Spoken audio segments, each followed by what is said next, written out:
বলে যে মামলাটি আজকে ওপেনিং স্টেটমেন্টের জন্য এবং প্রথম সাক্ষ্য গ্রহণের জন্য নির্ধারিত আছে, সেই মামলাটির তদন্ত শুরু হয়েছিল 16/10/2024 খ্রিস্টাব্দে।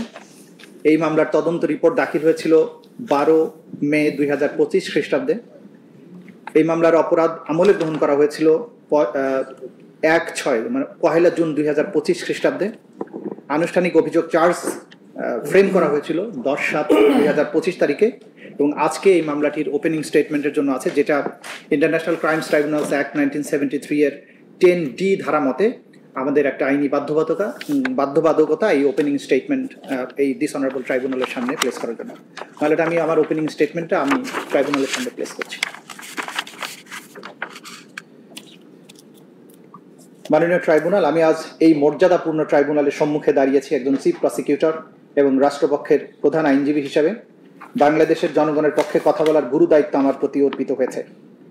এই দায়িত্বে আমি কেবল আইনের সীমারেখায় নয়, নৈতিকতার দায়বদ্ধতায় পরিচালিত, যেখানে আমার কর্তব্য হলো ভুক্তভোগীদের উপর সংগঠিত অপরাধের বিবরণ তুলে ধরা এবং যে মহান উদ্দেশ্যে জুলাই বিপ্লব সংগঠিত হয়েছে তা রক্ষা করা।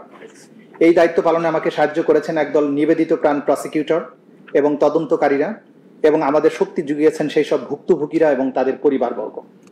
আজ আমরা সেই সব তথ্য প্রমাণই মহান আদালতে তুলে ধরব, যেগুলো প্রমাণ করবে যে এই ঘটনাগুলো কোনো বিশৃঙ্খলার অন্ধকারে নয়, বরং পরিকল্পিতভাবে এবং সুনির্দিষ্ট লক্ষ্যে সংগঠিত হয়েছিল, যা আমাদের স্বপ্নগুলোকে ছিন্ন ভিন্ন করেছে, অগণিত প্রাণ কেড়ে নিয়েছে এবং এমন এক পথ তৈরি করেছে যার প্রতিচ্ছবি প্রজন্মের পর প্রজন্ম ধরে দৃশ্যমান হবে। বিচার চলাকালে আমরা প্রমাণ করব যে আসামিরা তাদের কার্যকলাপের মাধ্যমে এমন ভয়াবহ অপরাধ সংগঠিত করেছে যা বিশ্ব বিবেককে নাড়া দিয়েছে। আমাদের গুরু দায়িত্ব হলো এই অপরাধের জবাবদিহিতা নিশ্চিত করা এবং আগামী প্রজন্মের জন্য ন্যায় ভিত্তিক এক নিরাপদ ভবিষ্যৎ রচনা করা।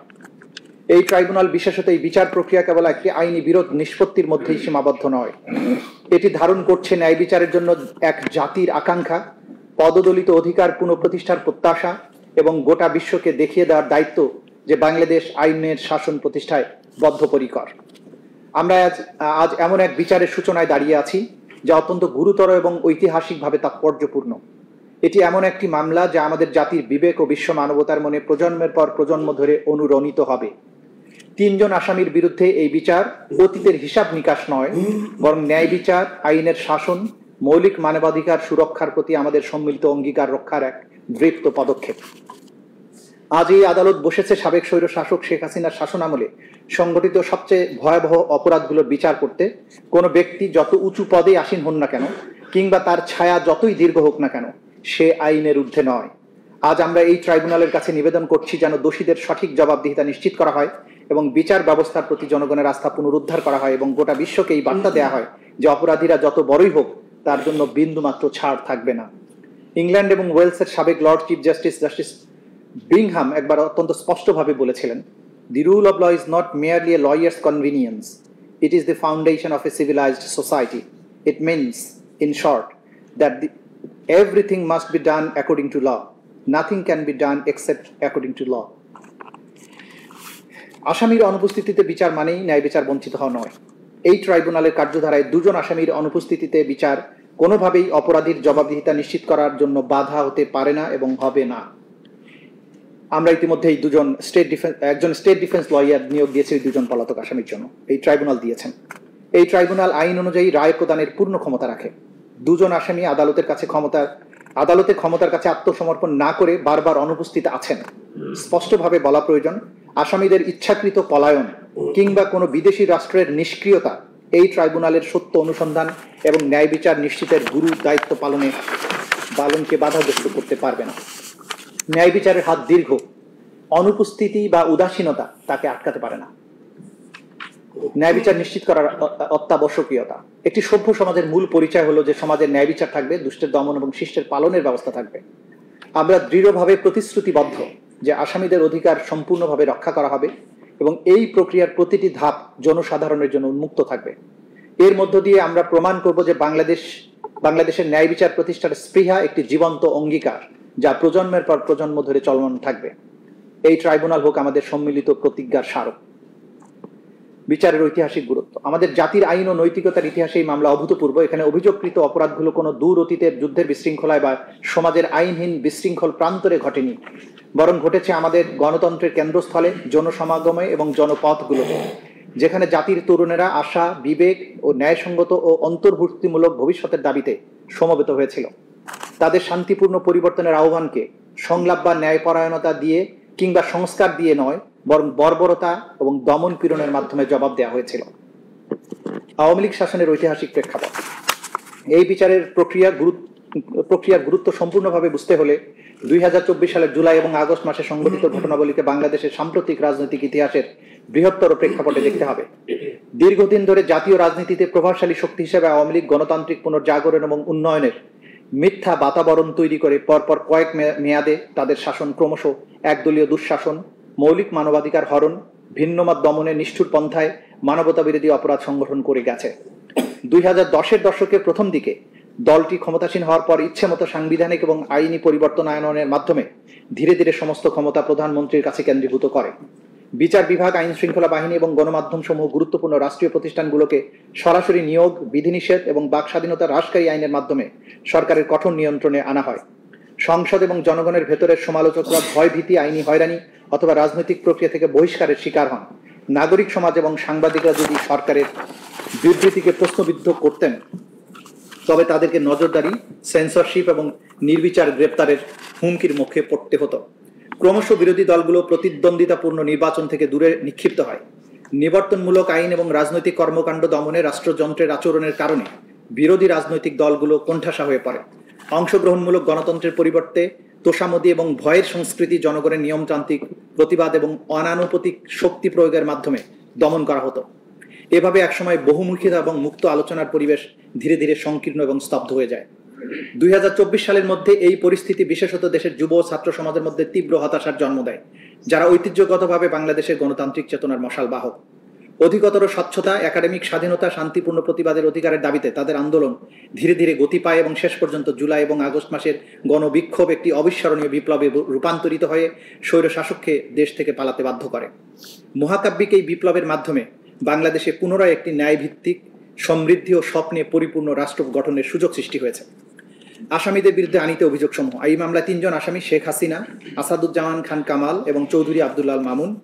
প্রসিকিউশনের মামলার মূল ভিত্তি হল প্রত্যক্ষ প্রমাণের অপ্রতিরোধ্য শক্তি, সাবেক প্রধানমন্ত্রীর নিজের বক্তব্য, রেকর্ডকৃত অডিও এবং বিভিন্ন স্পষ্ট দিক নির্দেশনা যা তিনি ওই সংকটকালীন দিনগুলোতে দিয়েছেন।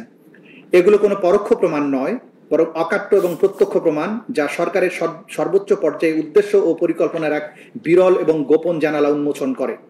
প্রসিকিউশন মনে করে এই সব নথি এবং অডিও প্রমাণ, সাবেক প্রধানমন্ত্রীর কার্যালয় থেকে প্রদত্ত বক্তব্য, নির্দেশনা এবং যোগাযোগ মামলাটিকে শক্ত ভিত্তি দেবে এবং আসামিদের কমন রেসপন্সিবিলিটি অকাট্যভাবে প্রমাণ করবে।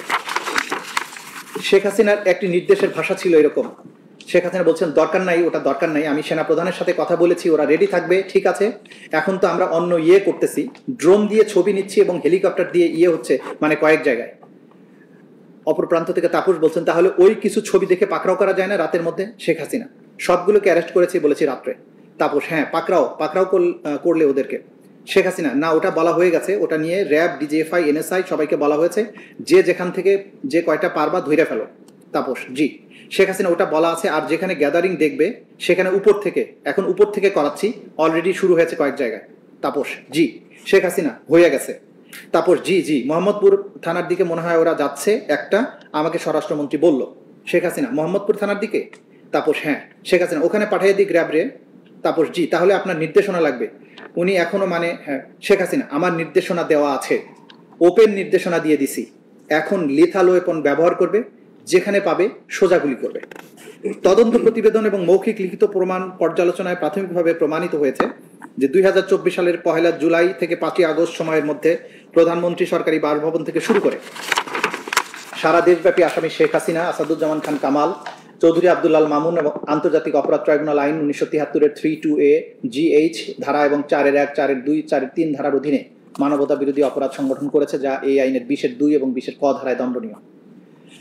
প্রসিকিউশন এই ট্রাইব্যুনালে প্রমাণ করবে যে 2024 সালের জুলাই এবং আগস্ট মাসে ক্ষমতাসীন আওয়ামী লীগ সরকার শান্তিপূর্ণ ছাত্র জনতার আন্দোলন এবং রাজনৈতিক ভিন্ন মতাবলম্বীদের দমন ও নির্যাতনের লক্ষ্যে টার্গেট করে বৈষম্য বিরোধী ছাত্র আন্দোলনে অংশগ্রহণকারী নিরীহ ও নিরস্ত্র ছাত্র জনতা, বিরোধী রাজনৈতিক দলের নেতাকর্মী, বিশেষ করে বিএনপি, জামাত এবং অন্যান্য দলের সাথে সম্পৃক্ত ব্যক্তিবর্গ এবং সাধারণ জনগণ যারা এই আন্দোলনে অংশ নিয়েছিল তাদের উপর নানাবিধ হামলা, নির্যাতন, দমননীতি, গণগ্রেপ্তার, আইনি হয়রানি, ভয়ভীতি প্রদর্শন, সহিংসতা চালায়। আন্দোলনের সমর্থক চিকিৎসক, আইনজীবী, সাংবাদিক, মানবাধিকার কর্মী, শিক্ষাবিদ, অনলাইন সমালোচক, সাধারণ নাগরিকরা এই দমন পীড়ন এবং গ্রেপ্তার ও হয়রানির শিকার হন। আওয়ামী লীগ শাসনামলে রাষ্ট্রীয় নিরাপত্তা ও গোয়েন্দা সংস্থার সহযোগিতায় একটি সমন্বিত প্রাতিষ্ঠানিক দমন নীতি গড়ে তোলা হয়। সেনাবাহিনীর গোয়েন্দা অধিদপ্তর ডিজিএফআই, জাতীয় নিরাপত্তা গোয়েন্দা সংস্থা NSI, counter terrorism and transnational crime CTTC, special branch SB এবং পুলিশের গোয়েন্দারা অত্যাধুনিক তথ্য প্রযুক্তি ব্যবহার করে নিয়মিত নজরদারি চালাত। বিরোধী মত ও প্রতিবাদ দমন করার কৌশলের হয়ে তারা একটি বিশেষ নজরদারি সংস্থা national telecommunication and monitoring centre NTMC গঠন করে। প্রথমে র্যাবের গোয়েন্দা ইউনিট এবং ডিজিএফআই এই কার্যক্রম পরিচালনা করত। তখন এর নাম ছিল ন্যাশনাল মনিটরিং সেন্টার। বাইরে থেকে এই প্রতিষ্ঠান অপরাধ শনাক্তের জন্য বৈধ নজরদারি চালায় বলে দাবি করলেও গোপনে এটি ব্যবহার করা হতো বিরোধী রাজনৈতিক নেতৃবৃন্দ, ভিন্ন মতাবলম্বী এবং সরকারের অবৈধ কর্মকাণ্ড প্রকাশকারী ব্যক্তিদের উপর নজরদারির জন্য। বিশেষত জুলাই আগস্টের গণ অভ্যুত্থানের সময় ড্রোন, ফোনে আড়ি পাতা, লোকেশন ট্র্যাকিং প্রযুক্তি ব্যবহার করে প্রতিবাদকারীদের শনাক্ত করা হয়, দমনমূলক ব্যবস্থা নেওয়া হয়। পাশাপাশি আওয়ামী লীগ ও তার সহযোগী সংগঠন, ছাত্রলীগ, যুবলীগ স্থানীয় পর্যায়ে সশস্ত্র ক্যাডার নিয়োগ করে আন্দোলনকারীদের চিহ্নিত করে। এসব গোয়েন্দা তথ্যের ভিত্তিতে আইন শৃঙ্খলা বাহিনী, বিশেষ করে পুলিশ ও র্যাব দমন অভিযান, গ্রেপ্তার, সহিংস হামলা চালায়। এইসব কর্মসূচি সরাসরি তৎকালীন ফ্যাসিবাদী প্রধানমন্ত্রী শেখ হাসিনার সরাসরি নির্দেশ এবং তখনকার সড়ক পরিবহন ও সেতু মন্ত্রী ওবায়দুল কাদের, স্বরাষ্ট্রমন্ত্রী আসাদুজ্জামান খান কামাল, তৎকালীন আইজিপি চৌধুরী আব্দুল আল মামুন এবং অন্যান্য রাজনৈতিক নেতা, প্রশাসনিক কর্মকর্তা, তাদের অধীনস্থ কর্মকর্তা এবং নিরাপত্তা বাহিনীর মাধ্যমে কার্যকর করা হয়। তৎকালীন আওয়ামী লীগ সরকার রাষ্ট্রযন্ত্রের পূর্ণ শক্তি ব্যবহার করে শান্তিপূর্ণ আন্দোলনের বিরুদ্ধে নজিরবিহীন দমন অভিযান চালায়। Police, RAB, APBN, answer, BGB এবং সীমিতভাবে সশস্ত্র বাহিনীর সদস্যরা বিরোধীদের দমন করতে নিয়োগ দেওয়া হয়। এর পাশাপাশি ডিজিএফআই, এনএসআই, এসবি, সিটিটিসি গোয়েন্দা শাখা, সোয়াত ইউনিটকে সাধারণ ছাত্র, সাধারণ মানুষের বিরুদ্ধে ব্যাপক সহিংসতা সংঘটিত করার জন্য মোতায়েন করা হয়। আওয়ামী লীগের সহযোগী সংগঠন, বিশেষত ছাত্রলীগ ও যুবলীগের সশস্ত্র ক্যাডাররা এই দমন অভিযানে সক্রিয়ভাবে অংশ নেয়, যা সহিংসতা ও রাষ্ট্রীয় সন্ত্রাস আরও তীব্র করে তোলে। 2024 সালের 1 জুলাই থেকে 15 আগস্ট পর্যন্ত সময়ে রাষ্ট্রীয় নিরাপত্তা বাহিনী এবং শাসক দলের সশস্ত্র ক্যাডারদের হাতে 15 আগস্ট 5 আগস্ট শাসক দলের সশস্ত্র ক্যাডারদের হাতে আনুমানিক 1400-এর বেশি মানুষ নিহত হয়। নিহতদের মধ্যে প্রায় 12 থেকে 13% ছিল শিশু। নিরাপত্তা বাহিনী নির্বিচার মারাত্মক ও কম মারাত্মক উভয় ধরনের অস্ত্র ব্যবহার করে। সামরিক মানের রাইফেল, শটগান, গুলি, রাবার বুলেট, টিয়ার গ্যাস, কিছু কিছু এলাকায় হেলিকপ্টার থেকে গুলি চালানো এবং নিরস্ত্র আন্দোলনকারীদের সরাসরি হত্যা করার রিপোর্ট পাওয়া যায়। হাজারো আন্দোলনকারী পথচারী সংগঠকদের বিনা পরোয়ানায় গ্রেপ্তার করা হয়, যাদের মধ্যে শিশু, নারী ও স্বাস্থ্যকর্মীরাও ছিল। শুধু 17 জুলাই থেকে 29 জুলাইয়ের মধ্যে 10,000-এর বেশি গ্রেপ্তারের রিপোর্ট পাওয়া গেছে। গণহারে আটক ব্যক্তিদের উপরে নির্যাতন, যৌন সহিংসতার অভিযোগ ব্যাপকভাবে পাওয়া গেছে। ডিজিএফআই, ডিবি সহ গোয়েন্দা সংস্থাগুলো ছাত্র নেতাদের গুম করার সঙ্গে জড়িত ছিল বলে অভিযোগ রয়েছে। আহত আন্দোলনকারীদের হাসপাতাল থেকে জোরপূর্বক আটক করা হয়, চিকিৎসকদের ভয়ভীতি দেখানো হয়, সিসিটিভি ফুটেজ জব্দ করে চিকিৎসা কার্যক্রম ব্যাহত করা হয়। নারী আন্দোলনকারীদের ধর্ষণের হুমকি, শারীরিক নিপীড়ন, সামাজিক হেনস্থার শিকার হতে হয়। এই ঘটনাগুলোর সঠিক তদন্ত শুরু করার পরিবর্তে সরকার নিরাপত্তা বাহিনীকে দায় মুক্তি দেয়। মানবাধিকার সংস্থা হিউম্যান রাইটস ওয়াচ অন্যান্য সংস্থার পর্যবেক্ষণ অনুযায়ী আওয়ামী লীগ সরকার, আইন শৃঙ্খলা বাহিনী এবং তাদের সহযোগী সংগঠন কর্তৃক পরিচালিত এই সমন্বিত দমন অভিযান আন্তর্জাতিক মানবাধিকার আইনের সুস্পষ্ট লঙ্ঘন এবং মানবতা বিরোধী অপরাধের শামিল। প্রসিকিউশন শুরুতেই এটা স্পষ্ট করেছে যে এই মামলার পূর্ববর্তী সরকারের পুরো মেয়াদের সব অপরাধকে অন্তর্ভুক্ত করা হয়নি, বরং এখানে লক্ষ্য স্থির করা হয়েছে গত গ্রীষ্মে সংগঠিত ভয়াবহ ঘটনাবলীর উপর, যখন রাষ্ট্রীয় দমন পীড়নের ঢেউ অন্তত 1400 শান্তিপূর্ণ ছাত্র আন্দোলনকারী জীবন কেড়ে নেয়। এই বিচার প্রক্রিয়ার লক্ষ্য এবং সীমারেখা সুস্পষ্ট। আমরা জুলাই আগস্ট 2024 সালের গণ অভ্যুত্থানের সেই সব ভুক্তভোগীদের জন্য ন্যায় বিচার চাই, যাদের জীবন ও স্বপ্ন এই সহিংসতার কারণে নির্মমভাবে ধ্বংস হয়ে গেছে। প্রসিকিউশন 11টি প্রতীকী ঘটনার উপর তার মামলা কেন্দ্রীভূত করবে, যেগুলো অত্যন্ত নিখুঁতভাবে বাছাই করা হয়েছে, যাতে আন্তর্জাতিক আইনে স্বীকৃত মানবতা বিরোধী অপরাধের প্রতিটি উপাদান প্রমাণিত হয়। এই ঘটনাগুলোর মাধ্যমে প্রসিকিউশন দেখাবে যে বেসামরিক জনগণের উপরে সংঘটিত আক্রমণগুলো ছিল ব্যাপক মাত্রার, পদ্ধতিগত এবং সুনির্দিষ্টভাবে পরিকল্পিত। প্রতিটি ঘটনা হবে একটি দৃষ্টিকোণ, যার মাধ্যমে ট্রাইব্যুনাল দেখতে পাবেন কিভাবে হত্যা, নিপীড়ন, নির্যাতন, নির্বিচার আটক, যৌন সহিংসতা ইত্যাদি অপরাধ রাষ্ট্রীয় সমস্ত প্রতিষ্ঠানগুলোকে ব্যবহার করে সুপরিকল্পিতভাবে এবং ব্যাপক মাত্রায় সংগঠন করা হয়েছে। এই 11টি ঘটনার বিস্তারিত বিশ্লেষণের মাধ্যমে প্রসিকিউশন সন্দেহাতীতভাবে প্রমাণ করবে যে ব্যাপক বা পদ্ধতিগত আক্রমণ, যা রাষ্ট্রীয় নীতির অংশ হিসাবে বেসামরিক জনগণকে লক্ষ্যবস্তু করে চালানো হয়েছিল, তা মানবতা বিরোধী অপরাধের সমস্ত শর্ত পূরণ করেছে।